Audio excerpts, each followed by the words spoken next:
Sumainyo ang Panginoon. At sumaiyo rin. Ang simula ng mabuting balita ng Panginoon ayon kay San Juan. Papuri sa iyo, Panginoon.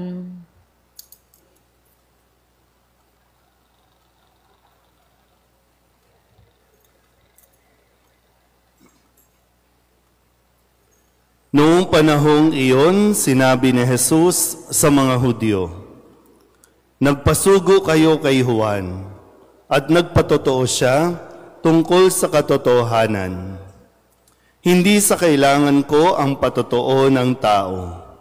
Sinasabi ko lamang ito para maligtas kayo."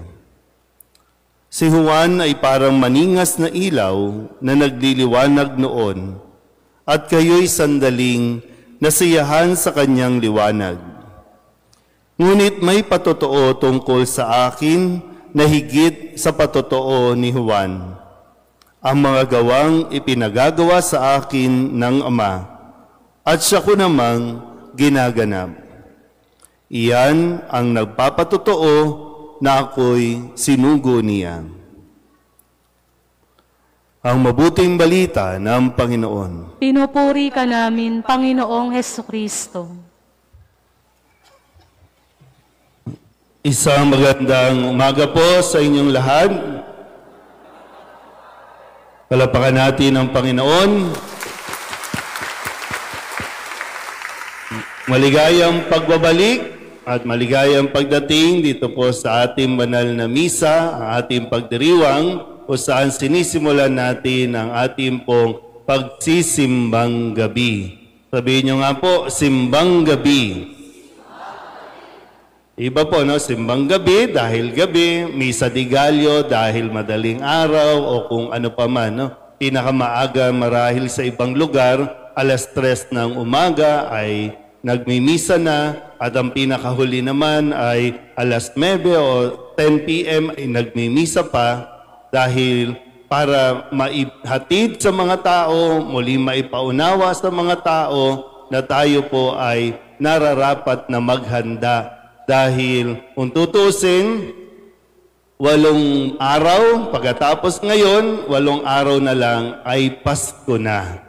Ang pagdiriwang natin ng pagdating ng Panginoon. Dahil dumating na ang Panginoon, ipinanganak na siya, wala pa tayo sa mundong ito, ipinanganak na ang Panginoon, at ang inaasahan natin ay muli siyang babalik.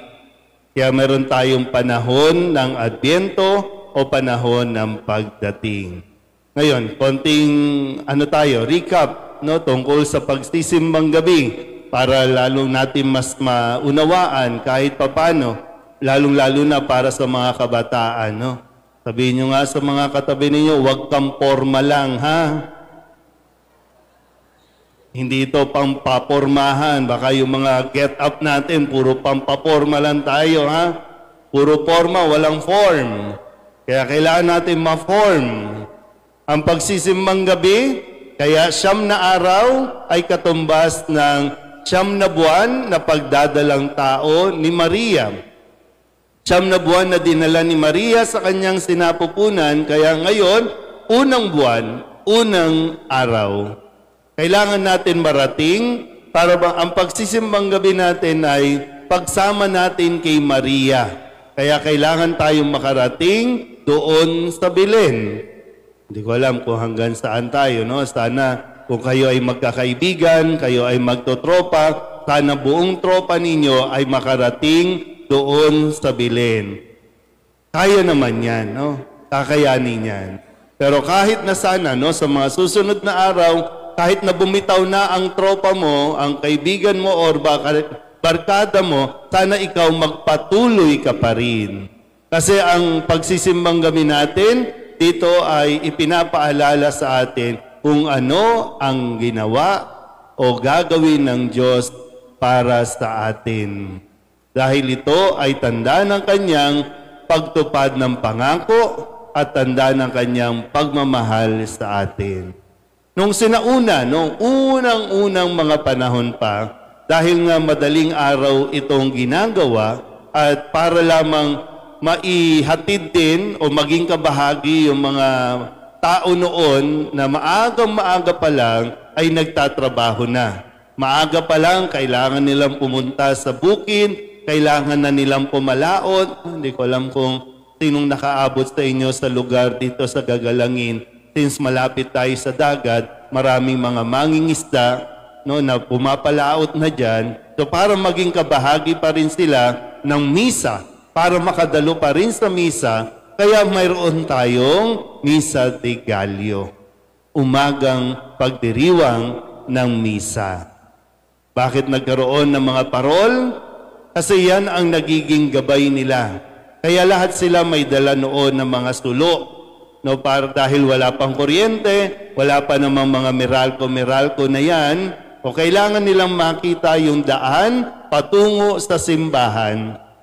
Kung kaya't nagkaroon ng mga pailaw, nagkaroon ng mga dala ng mga parol, sa kalaunan, nalagyan ng disenyo, nalagyan ng palamuti, nagkaroon tayo ng parol. So yung mga liwanag, yung mga parol, yan ay nagiging gabay para tunguhin natin ang simbahan.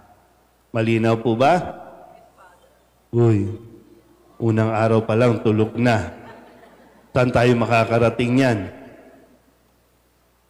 Kaya ito, no, sa unang araw, pinapaalala sa atin ang isang katotohanan na kailangan din natin maintindihan. Muli, no, hindi ito tungkol sa kung ano ang gagawin mo sa loob ng 9 na araw.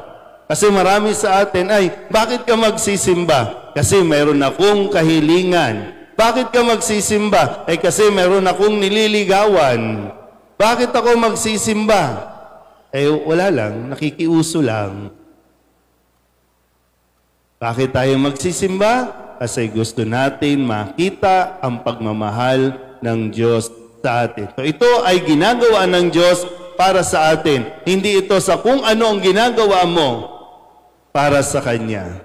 Bagamat nagiging sakripisyo ang pagsisimbang gabi, kasi unang-una, kailangan mong gumising maaga. Pangalawa, lalo na sa mga senior, hirap ng maligo, kailangan maligo ng madaling araw. So may kaakibat na nasakripisyo. Kaya higit sa pagdalo natin sa misa, na mabuo mo ang 9 na araw, ay yung marinig mo at maunawaan ang mga salita na ibinibigay ng Diyos sa atin. Kaya sabi ni Jesus sa Ebanghelyo, nagpatotoo si Juan Bautista kahit na hindi naman niya kailangan ang patotoo ni San Juan Bautista. Pero sabi, sige, tatanggapin natin kasi yung katotohanan nga na hindi nakadepende sa gagawin ng tao ang gagawin ng Diyos.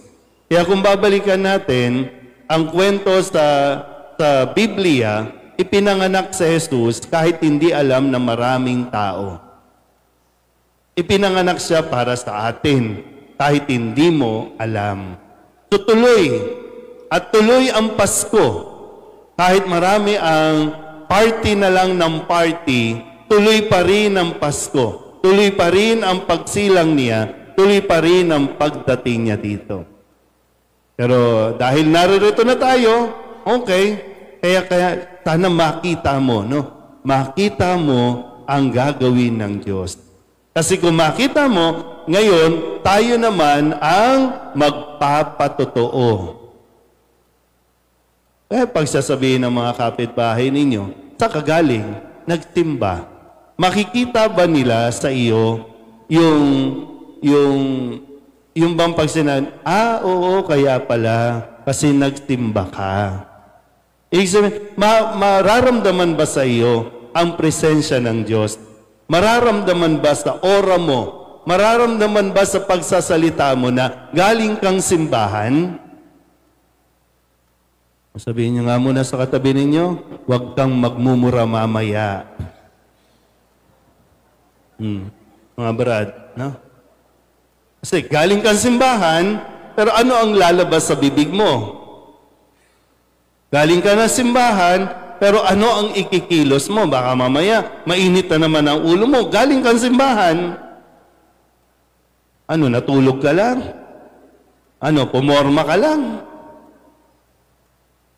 Hindi ko alam kung dito ba pag simbang gabi, may mga kabataang nagrarayot-rayot. Galing simbahan yan. Sabihin nyo nga ulit sa katabi ninyo, mahiya ka naman sa Diyos. Kasi kailangan nga natin magpatotoo. Kailangan natin na maipakita sa mga tao yung bunga ng ating pagsisimba. Yung bunga ng ating pagdalo sa misang ito. Ulitin ko po, no? 9 na araw ito, ha? Kayo ang pumili na magsimba ng alas 4 ng umaga. Kayo ang magkakaklase. Sino kaya ang naririto bukas? Sino ang wala na? Baka ito na ang huling simbang gabi. Pero seryoso po natin, no? Seryosohin natin ang ating pagsisimbang gabi. Nang sa ganon, mas maging seryoso din tayo sa ating buhay at mas maging maaliwalas ang pasok ng grasya sa ating buhay, lalong-lalo na para sa ating mga pamilya. Amen?